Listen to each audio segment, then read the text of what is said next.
porta, porque acha que é legal guardar aquela área para todo sempre e que ela vai valorizar daqui para muito mais. Não existe isso, isso é falácia, tá? Outra questão que eu quero dizer, meu terceiro ponto, agora fugiu a mente, espera um pouquinho que ainda tenho tempo. Bom, é isso, pessoal. Eu vou parar por aqui, porque eu acho que a discussão já surgiu. Eu fico à disposição para contribuir urbanisticamente para a cidade, que é o que a gente faz, com muito carinho. E eu quero deixar claro para os senhores que se a gente olhar os impactos ambientais causados nas últimas catástrofes ambientais, para os novos empreendimentos, eles são extremamente diminuídos. Por quê? Porque as técnicas, as exigências, as restrições cada vez estão maiores e preservando muito melhor o meio ambiente do que o que foi feito no passado. Obrigado. Obrigado, Agora vou passar a palavra para a senhora Ernestina Oliveira, que tem a palavra por até 2 minutos. A senhora Lúcia Badia, Hugo Monteiro, Eleonore e o Luiz Aquino Toca. Por gentileza, já podem colocar na fila. Boa tarde a todos e todas. Eu sou moradora de Barão Geraldo, né? A defensora dos ricos, uma aposentada, professora aposentada, imagina quanto eu sou rica. Bom, respondendo inicialmente essa questão da habitação popular, quero dizer para o sujeito que falou a respeito da habitação popular que o 42B do Estatuto da Cidade, que deveria ser cumprido, exige, né, que para haver expansão urbana, na área que vai ser expandida, seja delimitado zona de interesse social. E a Lei 207 não faz isso, e essa alteração muito menos. Não há delimitação de zona de interesse social, que é o que garante a habitação de interesse social. O que existe, o que está acontecendo no Barão Geraldo, é pura especulação, sabe? É construir um prédio que chama de moradia estudantil e cobra R$ 1.800 de aluguel por um quarto. E é isso que vai acontecer no Barão Geraldo. Não vão fazer casa para pobre em Barão Geraldo, não. Tá? Isso só para responder a questão dos erros. Outra questão. A vereadora Palermo já falou sobre a questão do restrito e do vedado. Isso realmente é preocupante. Eu já levantei isso na audiência que aconteceu no Salão Vermelho. Essa alteração não está atendendo a Lei 6766, que diz que é proibido, não que é restrito. Diz que é proibido o parcelamento nas áreas especificadas. Tá? Então, portanto, isso é, no meu entender, uma ilegalidade. Outra ilegalidade que eu acho que tem nesse projeto, tem na própria Lei 207. O plano diretor diz que na macrozona de desenvolvimento ordenado, o uso prioritário é rural. E não há um item nessa lei em defesa do rural. Só há a previsão de expansão urbana. Cadê o zoneamento rural que o plano diretor prevê? Cadê a ausência de conurbação que o plano diretor prevê e que o PDUI prevê também, o plano da região metropolitana? E ele não foi referência para essa lei? Se foi referência, a lei não está sendo cumprida. Aí! O que interessa, o que não interessa, não se cumpre mais. Todos esses, só para finalizar, todos esses parâmetros ambientais são ótimos, né, são muito bons, só que eles não valem para as áreas que já foram inseridas no perímetro pela lei 207. Sabe, essas áreas não tem regulação nenhuma. Foram inseridas no perímetro de forma irregular, ilegal, porque não atendeu o Estatuto da Cidade. Não atendeu porque não atende a todos os parâmetros especificados pelo Estatuto da Cidade. Quero dizer também que é muito importante, no dia 7 de novembro de 2023, foi colocada a eleição comunicada. Revolta! Revolta! Revolta!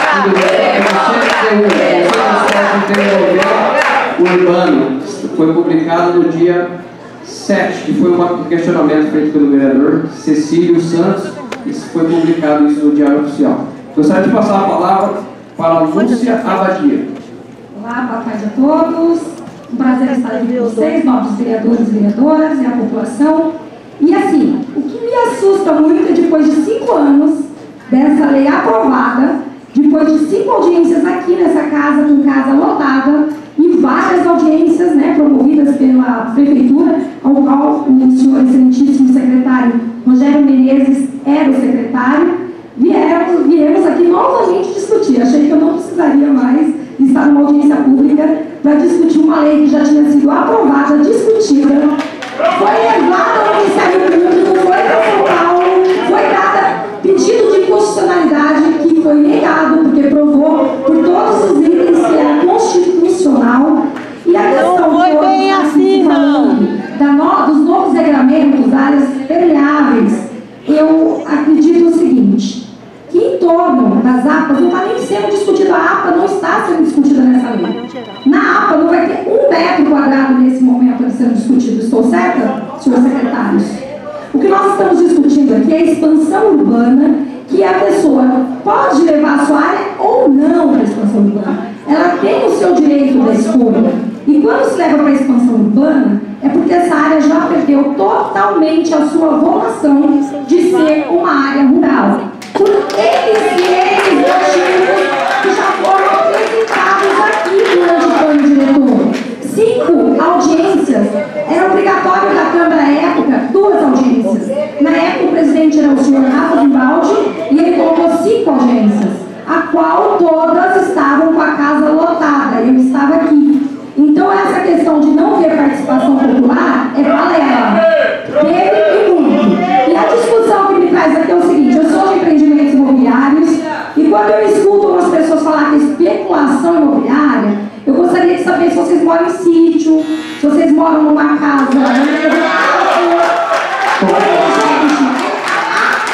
Desculpa, eu só não vou mais, tá bom? A parte imobiliária, ela caminha junto com o desenvolvimento da cidade. E se vocês querem o quê? Do lado da mata tem uma invasão, porque é isso que está acontecendo nas nossas áreas. Vai ter invasão. E se tiver invasão, sabe o que vai acontecer? A prefeitura vai ter que desapropriar, a prefeitura vai ter que urbanizar, e esse custo vai ficar para quem? Pro custo de todos vocês. Não. Obrigado. Gostaria de passar a palavra para o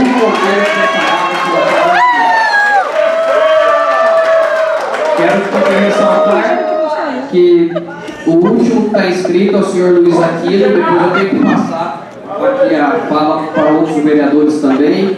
E nós temos algumas perguntas que foram feitas pela internet e já foi encerradas as inscrições. Por gentileza, Hugo Monteiro tem a palavra. Boa tarde a todos. Meu nome é Hugo, represento a empresa Alphaville. Cumprimento a mesa, cumprimento todos os presentes, cumprimento a mesa dos vereadores.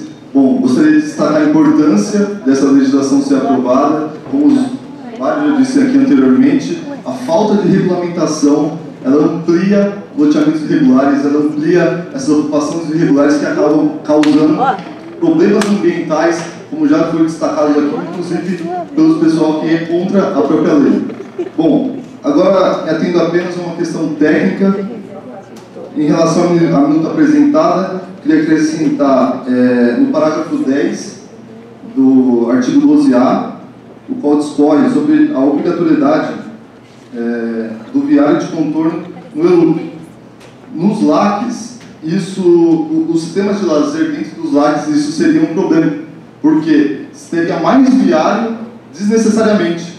Então, a minha sugestão é que, na modalidade LAC prevista na 208 de 2018, seja incluído, então, nesse parágrafo aqui, no final desse parágrafo, que, para essa modalidade LAC, o sistema de lazer poderá, sim, confrontar com a área dos lotes. Isso evitaria que tivesse mais sistema viário nos loteamentos, e isso que impermeabiliza a terra. Então, isso é contra uma diretriz ambiental. É isso. Muito obrigado a todos. Gostaria de passar a palavra para Eleonora Seta.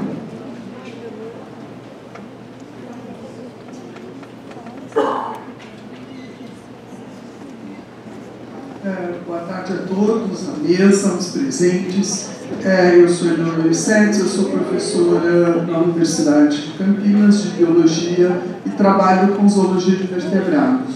E sou moradora da cidade universitária há mais de 30 anos. É um aspecto bastante importante como testemunho de que eu já participei do plano diretor em 2006, eu participei do plano do diretor de 2016 e nas reuniões em Barão Geraldo todos sempre foram contra a expansão do limite urbano, né? Eu acho que é interessante também a gente comentar sobre as áreas verdes, né? Como o deputado Cecílio comentou, a questão da produção de água e os problemas de conurbação. Um município que se pretende sustentável, no mínimo, deveria se preocupar com a sua própria produção de água, com sua própria área verde, com sua própria produção de alimentos, nem que seja para tratar. E, além disso, aqui eu gostaria de ser testemunha, né, sobre as onças que passeiam, né, lá por Barão Geraldo, passeiam por Campo Grande, passeiam por todas essas áreas lindeiras, né, e isso é uma riqueza, porque se elas estão passeando por aqui é porque elas ainda têm alimento, elas são guardiãs da biodiversidade. Então eu acho que a gente poderia pensar, né, não sei se vocês sabem ou viram sobre aquela onça parda que era fotografada lá em Hollywood, né? Então a gente poderia ter a nossa onça parda ou várias nossas onças pardas aqui em Barão Geraldo, Campinas, Campo Grande, né? E a gente poderia valorizá-las da mesma forma que elas são valorizadas em outros. Muito obrigado. Muito obrigado. Passo a palavra para o senhor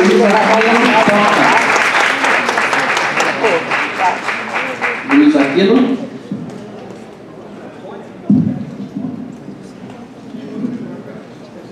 Senhor Luiz Aquino? Sou eu mesmo. Que eu, como velhinho aposentado, meu traje agora é assim, chega do resto.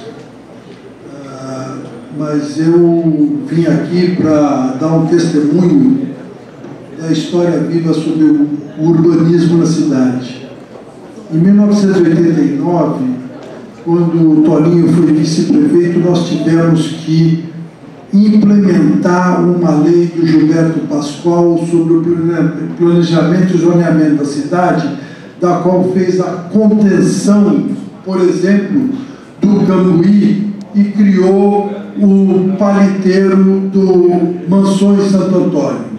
Eu quis fazer essa comparação, é que, infelizmente, meus colegas arquitetos, eu sou arquiteto, eles fizeram esse zoneamento da qual está causando esse adensamento na cidade. E hoje no Cambuí você não anda no sol, porque é sombra de todos os prédios, e você não consegue andar, fora que toda a infraestrutura de água, esgoto, transporte, tudo isso criou um caos no Cambuí.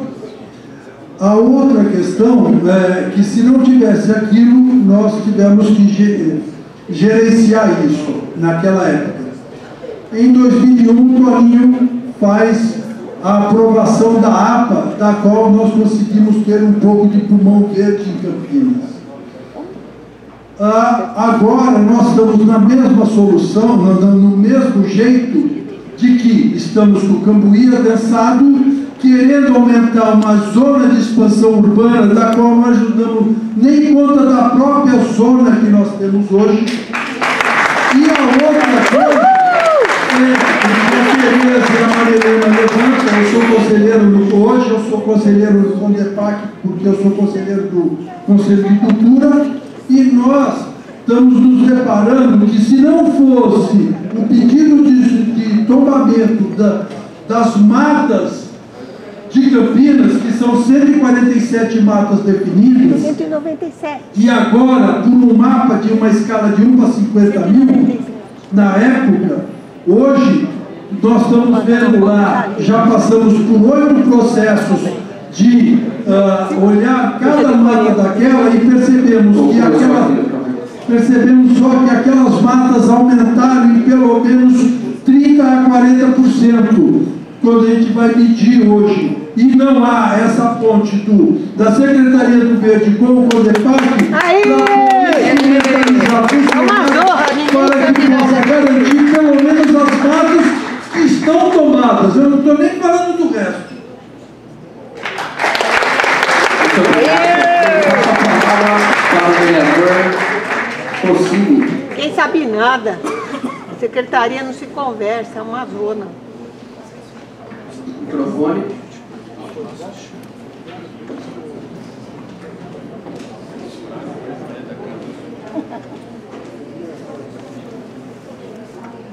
Um tomba, o outro aumenta, o outro diminui.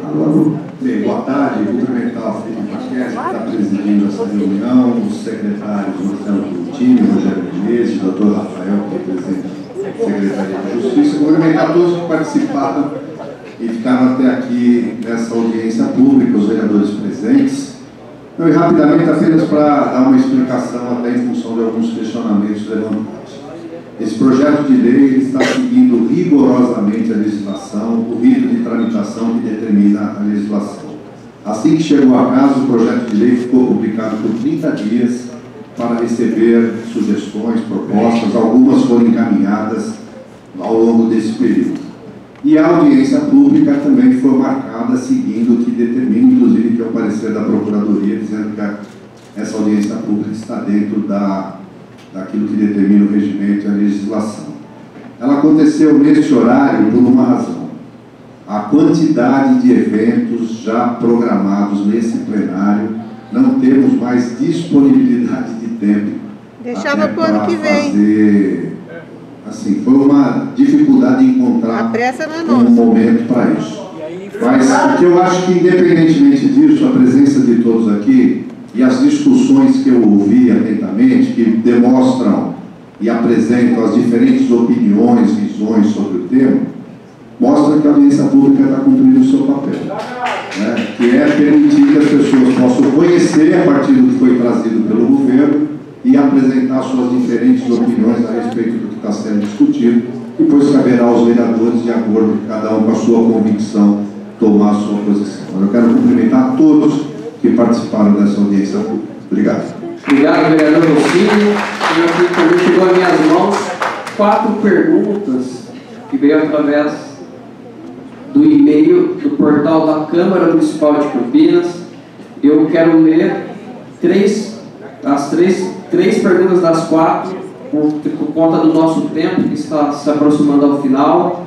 Então eu vou ler e vou também já deixar de antemão passar para os secretários essas perguntas para que possam poder talvez responder através do próprio e-mail, dar um retorno para esses munícipes que nós não teremos o tempo hábil para fazer. Então a pergunta da senhora Ângela Podolski, que diz assim: considerando a preservação dos serviços ecossistêmicos prestados pelas áreas rurais do município, considerando o habitat natural dos animais, considerando os corredores da fauna, considerando que a urbanização é impermeável para a fauna silvestre, será permitido pela municipalidade o fechamento com muros ou gradios dos loteamentos aprovados na zona de expansão urbana? Essa é a primeira pergunta.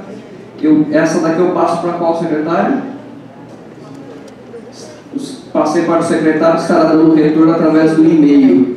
A segunda pergunta é do Júlio D'Agostini, que diz assim: apesar de áreas rurais ocuparem 48,7% do território do município, segundo o IBGE, a participação do setor agropecuário do PIB de Campinas em 2020 foi irrisória, de apenas 0,25% ou quase nada. Campinas é uma cidade com evidente vocação urbana, mas está sendo impedida de crescer. De 1990 a 2022, expulsou moradores da baixa renda por absoluta falta de terrenos, casas e apartamentos, causada pela grande área rural.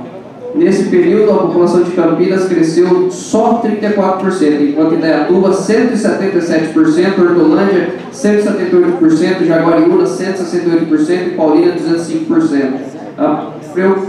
preocupam com o reino. A população do estado de São Paulo cresceu 43% nesse mesmo período, e isso explica as estradas da região entupidas de veículos soltando fumaça. Não se preocupam com o meio ambiente ou acham que vão preservar a vida mantendo as áreas rurais? Sem áreas urbanas para novas empresas em Campinas, perdeu 1/4 da conta de ICMS entre 1995 e 2021, queda de 24,62%. Campinas empobreceu. Pergunta: a conversão das áreas rurais em urbanas vai continuar burocrática, lenta e ineficiente? Vamos continuar perdendo empresas, moradores para os vizinhos? Vamos entupir as estradas e soltar bastante fumaça nas nossas estradas? Será inteligente preservar o meio ambiente assim? Então essa é a pergunta do senhor Júlio D'Agostini. Para quem? Secretário Cossini. A outra pergunta, estamos indo ao final da audiência pública. A Ciasa Campinas recebe e comercializa produtos de mais de 700 localidades brasileiras e também da América Latina, Estados Unidos, Europa, Ásia, mas a Ciasa Campinas não movimenta praticamente nada produzido pela agricultura de Campinas, apesar de as áreas rurais ocuparem 48,7% do território do município. Segundo o IBGE, a participação agropecuária do PIB de Campinas em 2020 foi irrisória, de apenas 0,25%. Porque o agro é inviável por aqui, as áreas rurais estão na periferia e a segurança é sofrível, os roubos, os assaltos são frequentes, ocorrem constantes invasões, roubos dos seus produtos cultivados. Muitas famílias vivem em clima de terror, embora não se consiga vender, o preço das terras é tão elevado que a venda de um único hectare aqui proporciona recursos para comprar 25 hectares a 50 quilômetros daqui.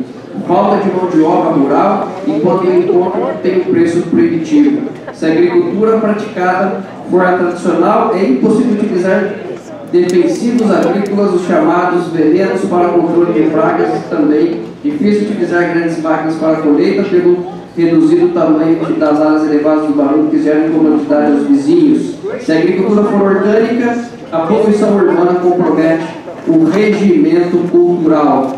Então também essa do Júlio D'Agostini, também para o secretário. A última pergunta é da Ângela Podolski, que eu vou deixar também ao secretário, essa daqui do verde, do Rogério Menezes, estará entrando em contato, retornando através do e-mail. Peço aí a gentileza dos secretários nessas 4 perguntas para que possam estar retornando aos munícipes que não puderam estar presentes neste plenário.